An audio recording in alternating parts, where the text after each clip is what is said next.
Okay, so we are now at the end of scene one. What happens in this part is we have Montague. So now the prince has left and everything. He says, okay, y'all are going to die if you do this again. So Montague makes a comment. He says, okay, who can tell me what just happened? Nephew Benvolio, can you tell me what happened? And here's where Benvolio tells the story of what happened. Now, really pay attention to what he says in this to see, did he actually tell the story? So think about what just happened and look at the words here.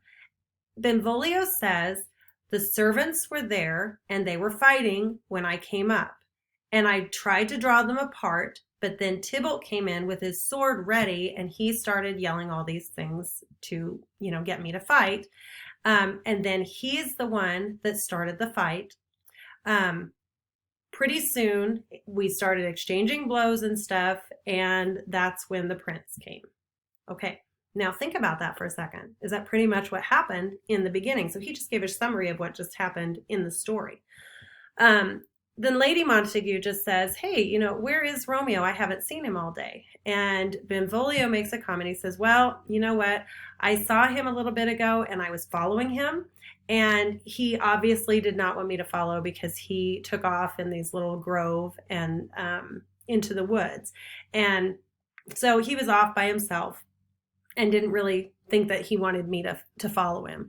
So then Montague comes up and he says, oh my gosh, he has been so sad. He's shut behind his curtains. He won't come out. He's depressed all the time.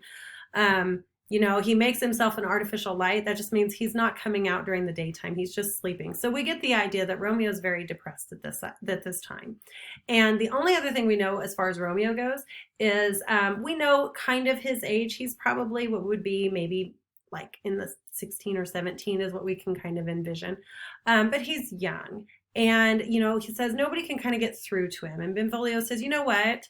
Do you know what the problem is? And Montague goes, I don't know. And he won't talk to me. And Benvolio says, you know what? I'll go ahead and try to talk to him if you want me to. And Montague, of course, is like, oh my gosh, if you would do that, I would forever be grateful to you because we can't figure out what's wrong. And if we can't figure it out, we don't know how to help him. So Benvolio says, you know what? We'll go ahead and we'll take care of this. Okay, so he sees Romeo, and Romeo, Benvolio says, hey, what's going on? What's the matter? And Romeo makes the comment that he's in love.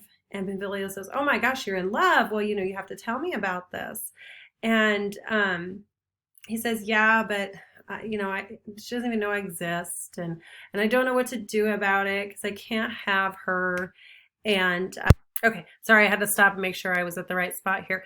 So Romeo's talking about how much in love he is and that he just can't think of anything else and stuff because if you go down a little bit, Benvolio's like, what's the matter? Why so sad if you're in love? And he says, well, here's where the problem comes in. Well, in that hit you miss, she'll not be hit with Cupid's arrow. She hath Dian's wit. Now that's an allegory, or I'm sorry, that's illusion that is alluding back to mythology. Okay. And she says, well, she has vowed herself to the church. Like she's going to be chaste for her life. And so she's not going to partake in those kinds of things like love. And it says, oh, she's rich in beauty, only poor, that she dies.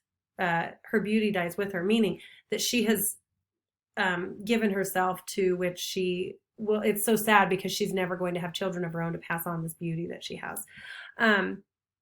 So anyway, Romeo says, it's such a waste that this beauty is going to be wasted on not being with a man and not, letting her lineage live on. So anyway, Benvolio says, you know what?